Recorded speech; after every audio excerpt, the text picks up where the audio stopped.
नमस्कार दोस्तों, मैं कुमार केशव आप सभी लोगों का फिर से स्वागत करता हूं मैथमेटिक्स आईएएस वीडियोस में, जो कि highly dedicated towards mathematics optional students and fraternity, mathematics fraternity.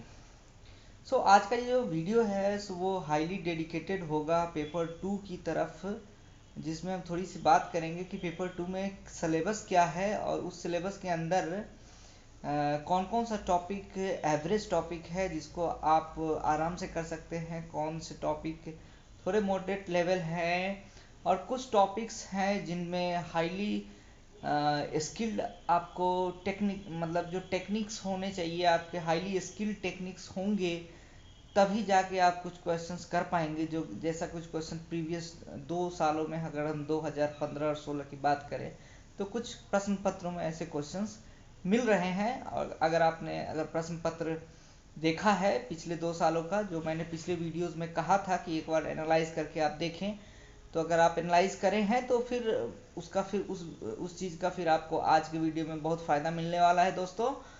तो सबसे पहले बात करते हैं जो पेपर टू है। इस पेपर टू के अंदर आपका जो सिलेबस है, तो कौन कौन सी चीज़ आपको पढ़नी है। तो आप अगर सिलेबस देखेंगे तो एक सेक्शन आपका मॉडर्न एल्जेब्रा का आता है, जो कि बिल्कुल एक बीटेक स्टूडेंट के लिए बिल्कुल नई चीज़ होती है, तो थोड़ा सा उसको ध्यान से पढ़ना होता है।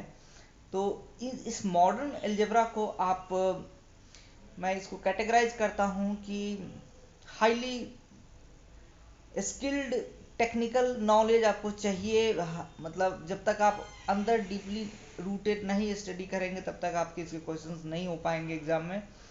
तो इसमें काफ़ी टाइम लगेगा इसको करने में। तो इस मॉडर्न एल्जेब्रा को एक अलग सेक्शन में डालते हैं। उसी सेक्शन में अगर और सारी बात करें तो हम क्लासिकल मैकेनिक्स की बात करेंगे, जो लास्ट टॉपिक है आपका।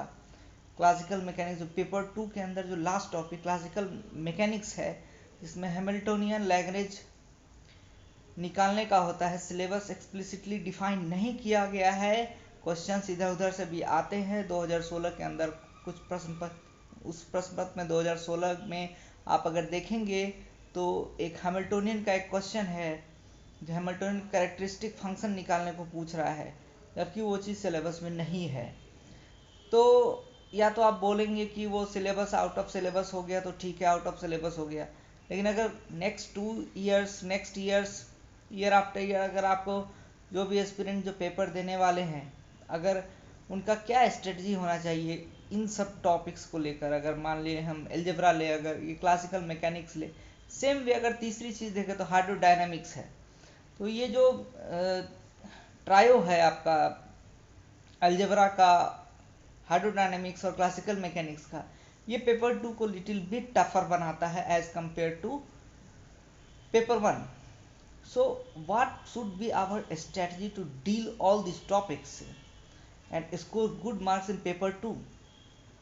First of all, if you see the interviews of toppers and blogs of toppers prior to 2014, they used to say that you should skip hydrodynamics part or do some 4 marks questions, 8 marks questions that are generally asked in question number 5 or question number 1, whatever it may be.